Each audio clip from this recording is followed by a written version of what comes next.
यह घटना मुझसे 1 साल पहले घटी थी। हमारी फाइनल परीक्षा नज़दीक आ रही थी और मुझे अब भी बहुत तैयारियां करनी थी।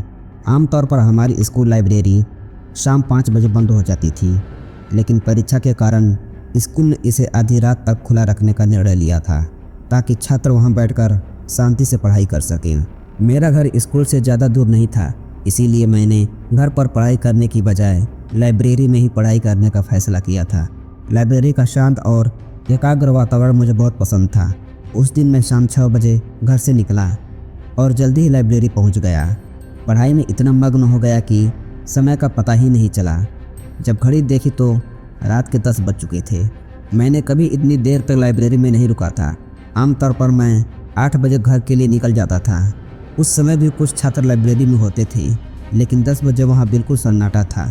मुझे बस 10-15 मिनट का काम बाकी था, इसीलिए मैंने सोचा कि इसे जल्दी ख़त्म करके निकल जाऊँ। मैं किताबों में डूबा था, तभी अचानक मुझे किसी के लड़खड़ा कर चलने की आवाज़ सुनाई दी, जैसे कोई घसीटते हुए कदम बढ़ा रहा हो।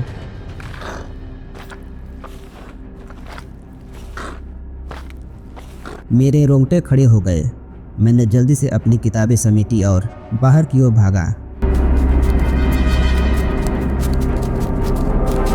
स्कूल की लाइब्रेरी से बाहर निकलते ही एक लंबा गलियारा था।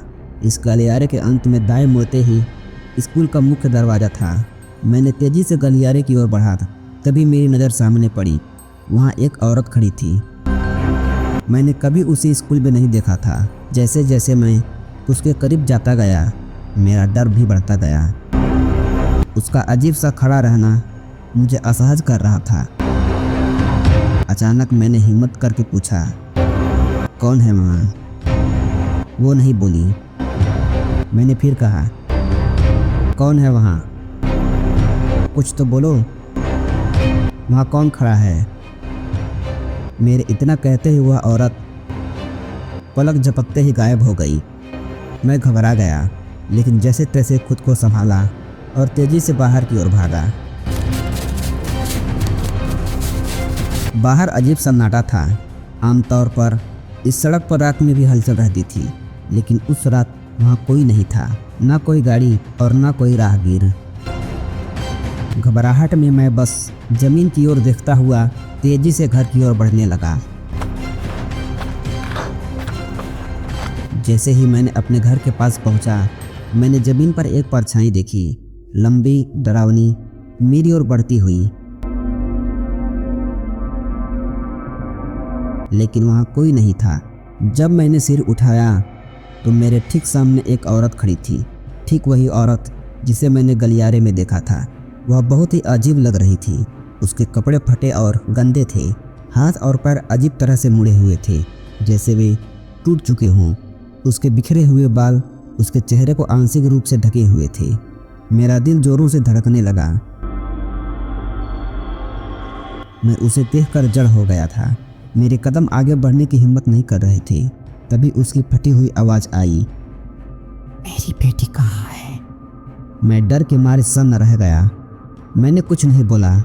उसने फिर कहा, मेरी बेटी कहाँ है? बताओ, मेरी बेटी कहाँ है? मुझे काटो तो खून नहीं। डर से मेरी जुबान लड़खड़ाई। मुझे समझ नहीं आ रहा था कि मैं क्या जवाब दूँ। सिर्फ उसके पीछा छुड़ाने के लिए मैंने कहीं दूर इशारा कर दिया। वहाँ उसने मेरी ओर एक ठंडी नज़र डाली और उस दिशा में लड़खड़ाते हुए बढ़ गई। धीरे धीरे वह अंधेरे में समा गई। मैं जितनी तेज़ी से दौड़ सकता था दौड़ा। बस किसी को खोज रहा था, कोई इंसान, कोई गाड़ी या फिर कोई रोशनी। और तभी मेरे कानों में वो दिल दहला देने वाली चीख गूंजी,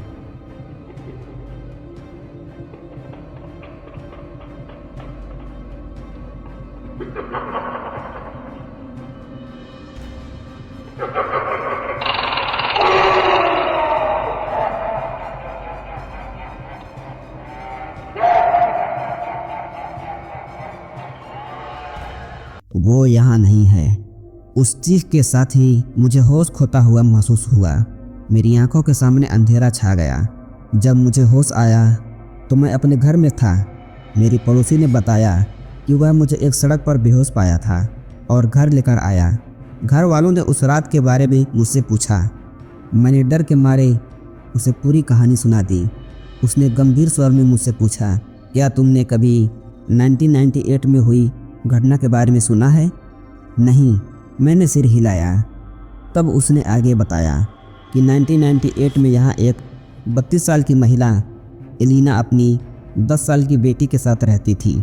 उसकी बेटी विल्सन स्कूल में पढ़ती थी। एक दिन स्कूल में खेलते समय वह एक दुर्घटना का शिकार हो गई और उसकी वहीं पर मौत हो गई। एलिना अपनी बेटी के बिना जी नहीं पाई और कुछ दिनों बाद उसने आत्महत्या कर ली। उसके बाद से लोगों ने स्कूल और उसके आसपास उसकी आत्मा को भटकते हुए देखा। मैं सन्न रह गया। तो क्या मैंने जिसे देखा वह एलिना थी? मेरे पड़ोसी ने सिर हिलाया। हाँ, वह आज भी अपनी बेटी को ढूंढ रही है। आज भी जब मैं उस रात को याद करता हूँ मेरे रोंगटे खड़े हो जाते हैं। ना जाने कितने लोगों ने उसकी छाया को देखा होगा।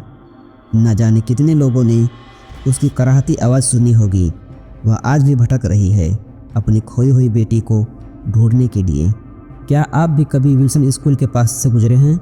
हो सकता है अगली बार वह आपसे ही पूछे, मेरी बेटी कहाँ है? नमस्कार दोस्तों, अगर आपको यह कहानी पसंद आई तो इसे लाइक करें, कमेंट करें और मेरे चैनल को सब्सक्राइब करें। अगली डरावनी कहानी के लिए अलविदा।